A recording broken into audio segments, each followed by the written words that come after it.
आज हम ब्लाउज़ का नाप लेना सीखेंगे कि बॉडी में अपन किस तरीके से ब्लाउज़ का नाप लेते हैं। ठीक है, सबसे पहले हम क्या लेते हैं, बैक लेंथ लेते हैं। ये देखिए इस तरीके से, ठीक है, जिसको जितनी रिक्वायरमेंट होती है, जो जितना पहनता है उसके हिसाब से हम ब्लाउज़ का नाप लेते हैं। इनकी 15 इंचेस आ रही है। ठीक है, ये अकॉर्डिंग टू चॉइस होता है। अब यहाँ से देखिए, हम ब्लाउज की लंबाई इस तरीके से भी ले सकते हैं ताकि ये बस्ट एरिया इस तरीके से कवर हो और यहाँ तक अपन ले सकते हैं। ठीक है, ये हो गई, हमने ब्लाउज की लंबाई 15 इंचेस ले ली।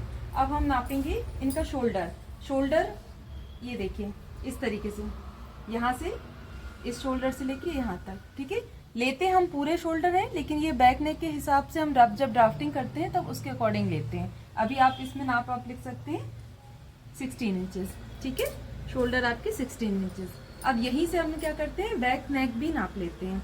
ये देखिए इनको, ये बैक नेक भी क्या होता है, अकॉर्डिंग टू चॉइस होता है, जिसको जितना लेना रहता है वो उस हिसाब से अपन ले सकते हैं। मैं इनका ले रही हूँ 9.5। ठीक है, आ जाओ। अब देखिए, अब हम लेते हैं ये बस्ट पॉइंट। ठीक है, ये इनका कितना आ रहा है, 11.5। बस्ट पॉइंट कितना, 11.5। अब ये राउंड चेस्ट का नाप लेते समय हमें क्या करना है, थोड़ा सा फिटिंग का नाप लेना है।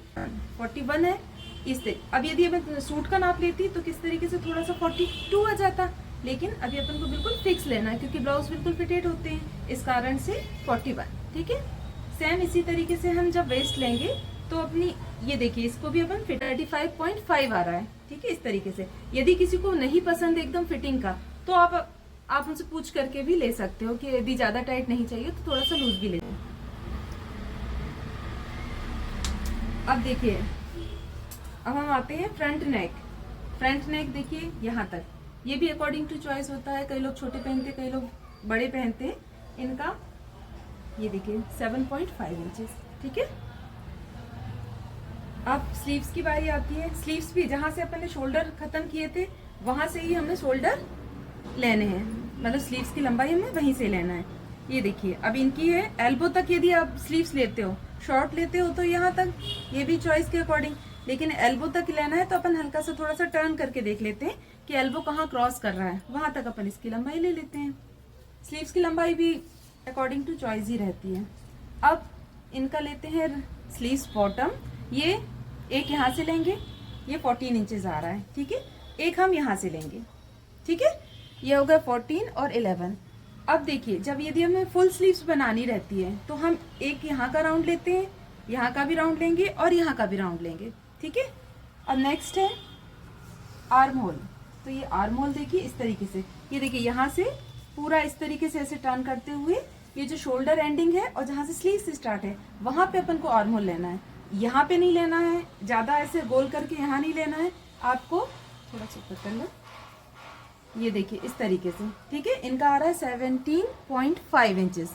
ठीक है, चलिए अब आती है बारी फ्रंट अक्रॉस और बैक अक्रॉस, क्योंकि जब अपन आर्म होल की ये जो शेप देते हैं ड्राफ्टिंग में तो फिर अपन को कितना गहराई करना है कितना नहीं करना है वो चीज अपन इससे फिक्स कर सकते हैं। ठीक है, तो इनका फ्रंट अक्रॉस है 13 और पीछे को बैक अक्रॉस है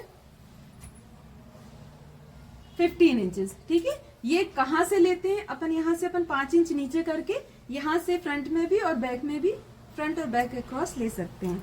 13 और 15 ये तो फ्रंट और बैक अक्रॉस। ठीक है, अब इतनी ही चीजें अपन ब्लाउज में नाप सकते हैं। ठीक है, थैंक यू।